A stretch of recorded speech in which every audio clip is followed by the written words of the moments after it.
The Peter Schiff Show. Well, I am back from my vacation, and before I get into all of the economic and market news that happened later in the week, and before I get into the latest by Paul Krugman, let me talk a little bit about my experience at Walt Disney World. And, first of all, the theme park itself really is a monument to capitalism and what happens in a free society. Not that we're that free or capitalistic anymore, but we certainly were a lot more so when these theme parks were originally created. But of course, we still have some vestiges of capitalism that remain in our otherwise socialized society. But certainly in a truly communist country, not, China, which is not really communist, but maybe go back to the old Soviet Union, they would have nothing like a Disney World. I mean, that would never even be conceived in a communist system, nor could they even pull it off. They wouldn't be able to orchestrate all the various components that make the whole thing work. You really need a free market. And of course, what motivated Walt Disney to create Disneyland, the original one out in California, in the first place? I mean, he was motivated by profit. He thought, if I could create a spectacular, unique family entertainment experience, I can make a lot of money doing so. And that is, in fact, what he's done with Disneyland, Disney World, and now all the various other theme parks that have sprouted up around these parks. And now, of course, the work continues, even though Walt Disney himself is no longer around. But of course, his legacy is very much a part of the entertainment experience. And I do think it is a great entertainment experience for families. We had a great time there. Disney puts on an excellent show, entertaining you throughout the time that you are there. But the reason I'm talking about it is, despite the fact that it was really born from capitalism, right, and it wouldn't exist but for the free market, the one attraction that really rubbed me the wrong way was the Hall of Presidents, which is really why I wanted to talk about Disney, was to give you my take on this Hall of Presidents. And if you haven't been to that, it's an exhibit where they basically reproduce these mechanical presidents that look like the actual presidents. And they have them all there on stage, from George Washington to Barack Obama. And they really do a wonderful job in bringing these fake mechanical presidents to life. I mean, they do an excellent job in that respect. But the exhibit itself is located in Liberty Square in the Magic Kingdom, and they bill the show as the leaders of liberty, right? Because they were leaders of America, but they really weren't leaders in liberty. At least the presidents that they featured. Because they only really went over maybe half a dozen or so presidents specifically. And I'm going to go over the presidents that they highlighted. But in general, they were not the leaders of liberty. They were the destroyers of liberty. They pretty much omitted from the conversation the presidents that really believed in liberty, individual liberty, and really led the charge in that respect. And they highlighted the presidents who did the most to diminish liberty and diminish freedom. And they focused on the presidents who were, anti-business, the big businesses out to hurt you. And these are the presidents who saved us from these evil businessmen. Now, they started out with George Washington, which I'm not going to fault them for. He was a wonderful president, a great man, and I have no problem with them beginning with the father of our nation. But then after they went over Washington, they skipped to Andrew Jackson. No, didn't mention anything about Jefferson or Adams, just went over to old Andy Jackson. And I don't have a big problem with Andrew Jackson. I mean, after all, he let the first bank of the United States go under. So, I mean, he wasn't, a bad president.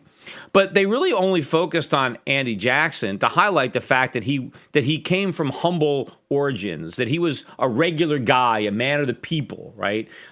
Anybody can be president. But they wanted to focus on the fact that he was, a regular guy, not a business leader or wealthy. He was just an average Joe, right? And so anyway, then they skipped all the way to Abraham Lincoln.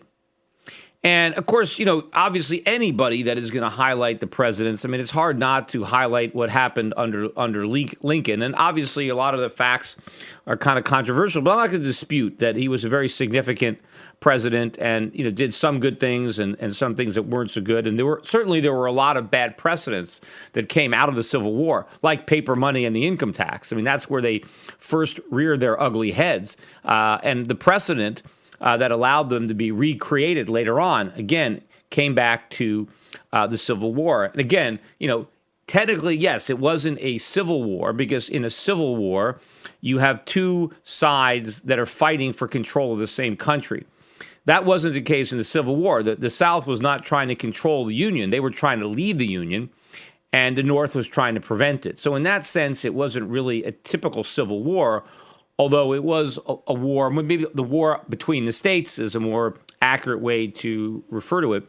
But again, they also put the typical spin on it that the war was all about ending slavery, and Lincoln ran on a platform of ending slavery, and neither of that is true. I mean, Lincoln was not for ending slavery. He did not run to end slavery. In fact, he didn't free the slaves until 1863. The Emancipation Proclamation happened 2 years into the war.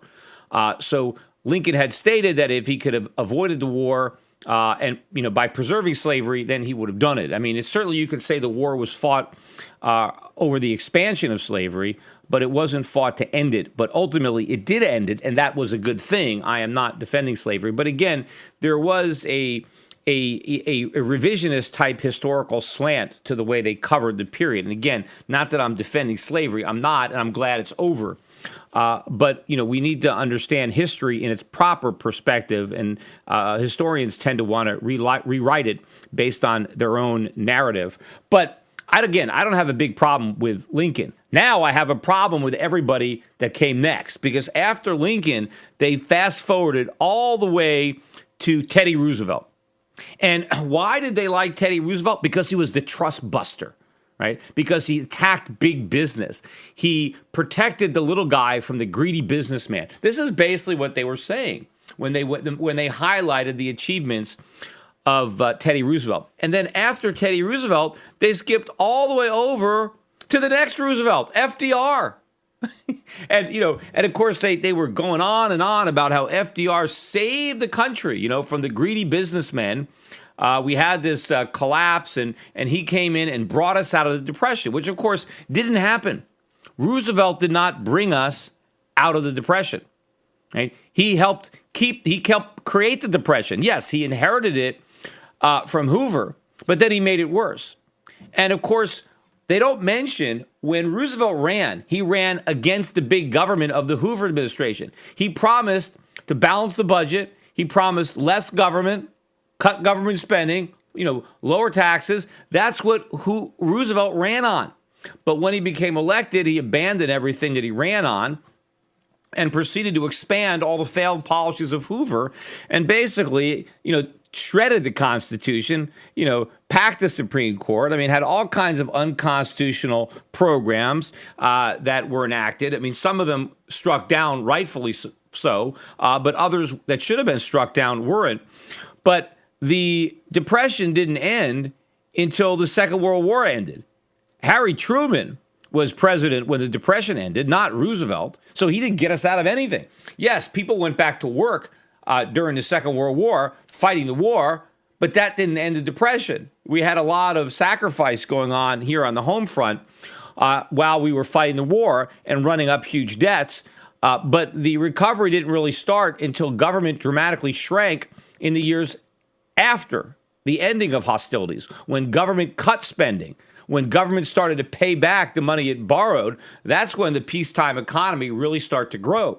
So we didn't get out of the Depression because of Roosevelt. We got out of the Depression despite Roosevelt. And of course, it wouldn't have been a depression had Roosevelt actually did what he ran on. Right? Had he actually let the market function, then it would have been over. Had Hoover let the free market function, like Calvin Coolidge did, who obviously one of the presidents they didn't mention, among many others that were quite good. Grover Cleveland comes to mind, others that really did respect liberty. But when Coolidge did nothing, of course, what would have been a Great Depression had Coolidge done what Hoover did. Instead, it's barely a footnote in the history books because the free market was allowed to work. So they spent all this time talking and praising FDR. And then after FDR, they went all the way to the left's next favorite president, John F. Kennedy. Right? No mention of anybody else. Went FDR to John F. Kennedy. And, they showed Kennedy. And, obviously they showed scenes from the funeral. And then they went all the way forward to Barack Obama. And that's pretty much it. So the last four presidents or that they highlighted, Democrats, Roosevelt, and then Kennedy, and then Obama, or the last three, they showed some photographs, images of Lyndon Johnson. I think they did show a screenshot of Ronald Reagan just as they were doing a montage of a few things. But, some of the presidents actually came to life and speak. And those are the ones that did, the ones that I just mentioned. And again, it's just they highlighted the destroyers of liberty, the presidents that did the most to expand government, the size of government, the scope of government. And of course, whenever you expand government, you contract liberty. And, they started off by talking about, the origins of the United States and kind of what made us unique, which was true. But then, of course, they highlight all these presidents that removed all that destroyed what the founding fathers had created. And of course, this is typical of the type of brainwashing that goes on in American public schools. This type of revisionist government history, trying to, rewrite history along this liberal narrative that freedom is bad, capitalism is bad, and that we need big government, we need redistribution of wealth, we need lots of regulations and lots of subsidies, because without, the help of government, right, we'd all be exploited, we'd all be victims of some greedy capitalist system. Let me go forward and talk a little bit about what was going on in the markets. And of course, the stock market ended the week on a negative note. The Dow was down 279 points. The NASDAQ down 75. The Dow now, I believe, is negative on the year. At one point, it was down about 350 points on Friday. And again, everybody is looking for excuses, right? Some people were blaming it on Greece. Some people were blaming it on a decline in China. But of course, nobody wants to accept the fact that maybe it's got nothing to do with what's going on in other countries and everything to do with the problems that we have here in the United States. So people want to pretend that everything is perfect in the United States. And so if anything goes wrong, it's because of some problem in some other part of the world that somehow is tangentially affecting us. But people are making excuses, just like they're using the weather as an excuse for the bad economic data. And I want to get into some of the economic data that came out. The worst of it was on Thursday when it comes to the housing starts, where the numbers for both starts and permits were way, way below estimates. And of course, we were supposed to get a big bounce back in March because of the bad weather from February. They were looking for housing starts of 1.04 million units. And instead, we got 0.926, which was barely above the number we got from February. So just a slight increase in housing starts, even though they were expecting a big increase, we got a slight increase. Now in permits, right? Permits, they were actually expecting a small decrease, and instead we got a larger decrease in permits than they were looking for. They were looking for 1.085 million, and we got 1.039 million. And of course, permits have nothing to do with the weather. Right, because you're just taking out a permit. You're not actually doing anything. You can file, for a permit in the cold weather or the snow. But the fact that that we didn't get as many permits being filed for following this cold winter, right, shows that maybe a lot of the decline had nothing to do with the weather. So that was the first bit of negative economic news that came out during the week, and I think that also helped weigh on the markets. We did get a backup in jobless claims on Thursday, of course, too. They were looking for 280,000, which would have been a slight drop from the upwardly revised 282,000.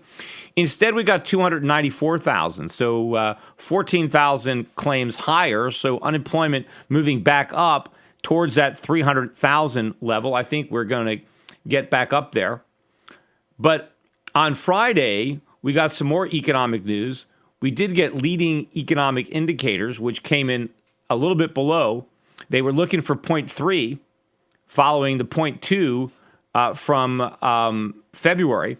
Well, what happened was February's 0.2 was revised to up 0.1, and March's came in at 0.2 instead of what was expected, 0.3. So not only weaker than expected leading economic indicators for the current month, but they revised last month's indicators to an even lower 0.1. On the CPI, this is the interesting thing, and this was reported as good news. Not that the CPI, exceeded or missed estimates. It actually came on target, right? They were looking for up 0.2, and we got up 0.2. But it was the core, right? This is the CPI when you strip out food and energy. They were looking for 0.1 for the core.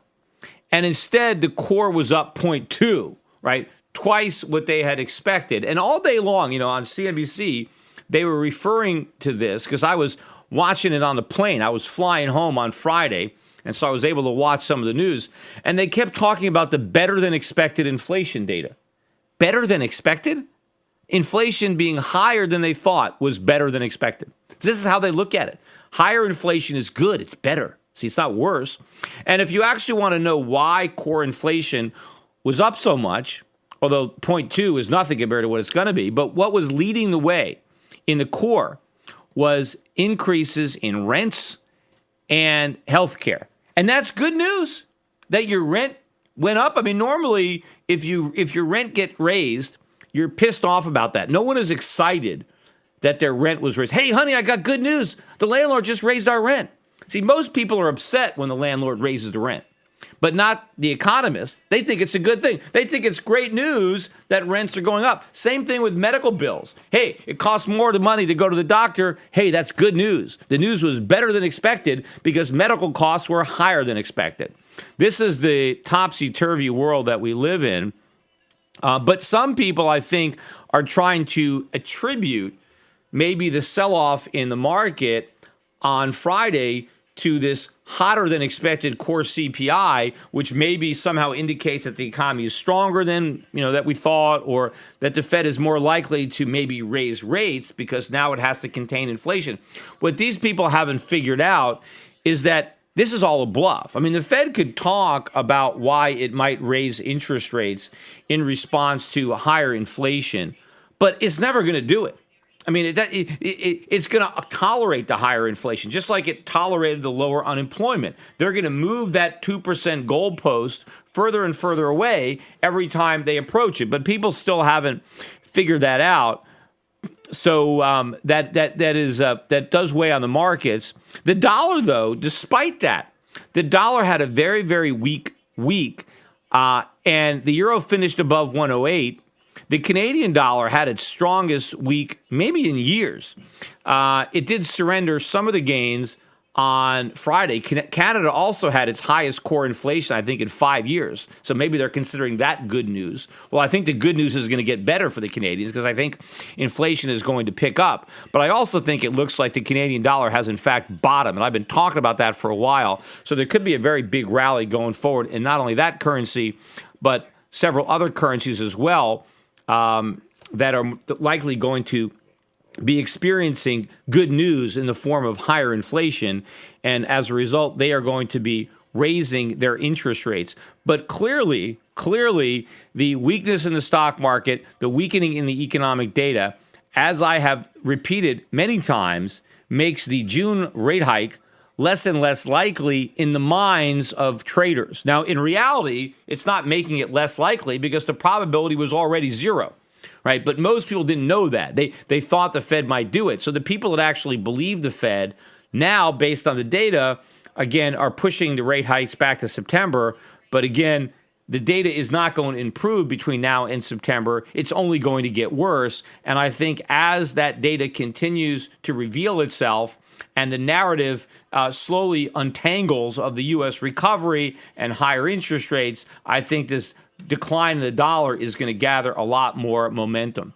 Speaking about the myth of the U.S. recovery, the person who is, I guess, the biggest poster boy for that myth and helping to perpetuate it is none other than Paul Krugman. And I wanted to point out his latest piece, that old-time economics, right? I guess after that old-time religion.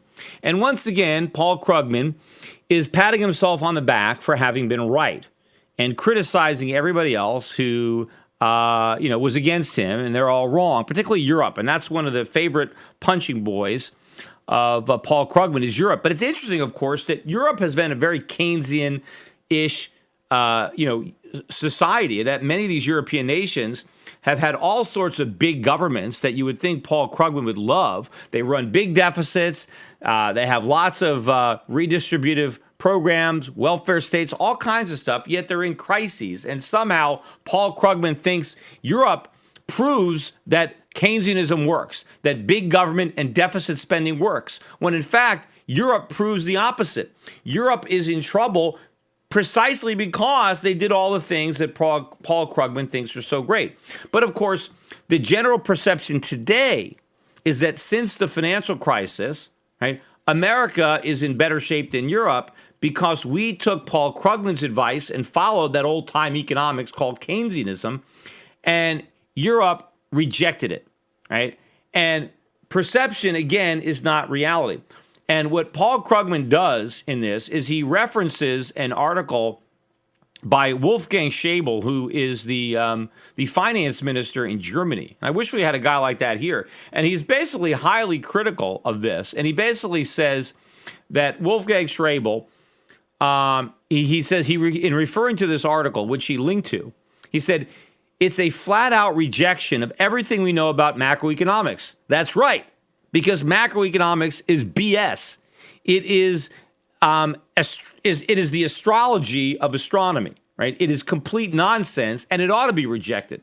And it goes, of all the insights that Europeans experienced these past 5 years confirms, right? As if Europe's experience confirms that Keynesianism works because they didn't try it, and we did, and it worked spectacularly in America. Well, yes, we tried it, and it didn't work. See, if you read the Schäuble's article, and I would suggest you do that. I have it on my Europe-Pacific website, europac.com. That article is there. You can click on it and read it. But it's an excellent article, and the guy makes a lot of good points, particularly about not being tempted to go with the quick fix, the short-term fix of stimulus, because it has very severe long-term consequences.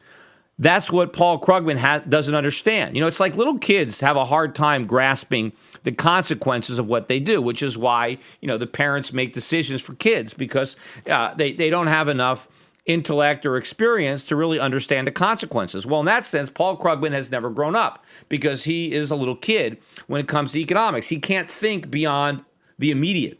And so all he sees is, the U.S. economy is doing great, and Europe is still in recession, and we're outgrowing them, and it must be because we stimulated and those idiots stuck to austerity, right? And also, if you look at the article by Schäuble, he's talking about why we have to cut down on deficit spending, why more debt isn't the solution. We have to, repair our balance sheets. He's saying everything right.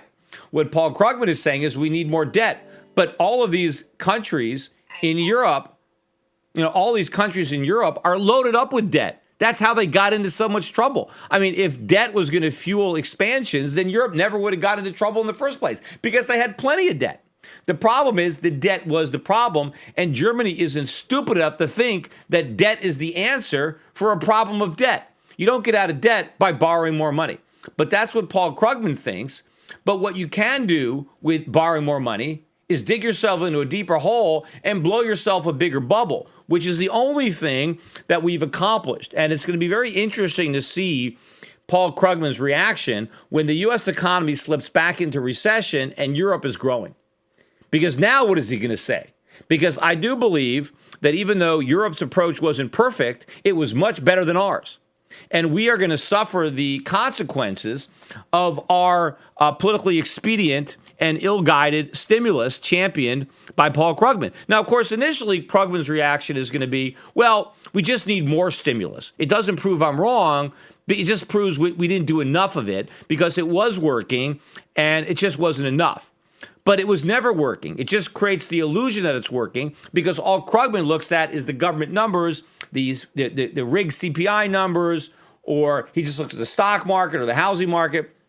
But he wants to deny what's actually going on beneath the surface, which is the destruction of the economy, particularly for the middle class and the poor, which, he pretends to champion. But he's going to try to say that, well, we just need more of it.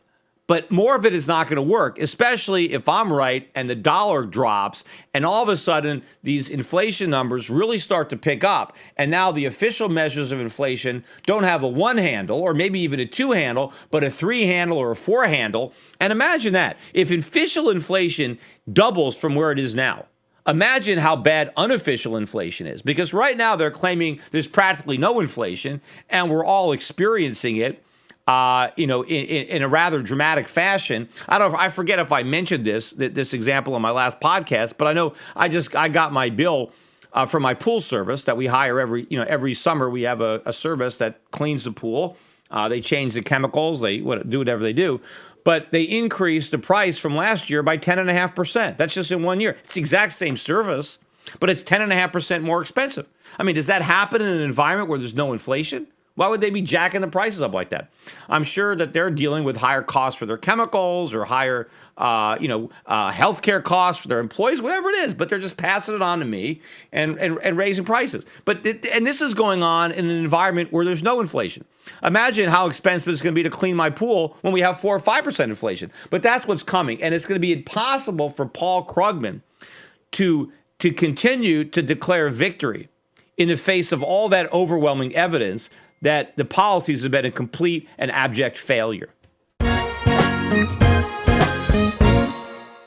Attention listeners, I have an urgent message for you. We're in the middle of a war. The global conflict is destroying the lives of millions without a single bomb being dropped. It's called the International Currency War, and your bank account has been drafted to fight. The victims in this conflict are our currencies, the dollar, the euro, the yen, the pound. They are all heading to zero as irresponsible central banks compete to see who can print the most the fastest. But there's one form of money politicians and central banks can't destroy: gold. Today, it's more important than ever to understand the value of gold in your portfolio and to keep a close eye on major market developments. Subscribe to my monthly videocast and you'll be the first to hear my latest analysis on gold investing and the currency wars. Visit goldvideocast.com right now to subscribe for free. I call the dot-com bust, then the housing bust, and I advise clients to diversify into foreign equities and hard assets while the rest of Wall Street laughed at me. Now I want to keep you up to date on the next crisis that is brewing. My Gold Videocast also includes personal interviews I've conducted with other contrarian investors like Jim Rickards and Axel Merck. Gold has gone up 256% since 2003, but it has a lot further to go. Don't miss the rally. You can prosper during this time of currency wars, but only if you stay educated. Get a free subscription to my Gold Videocast at goldvideocast.com. That's goldvideocast.com.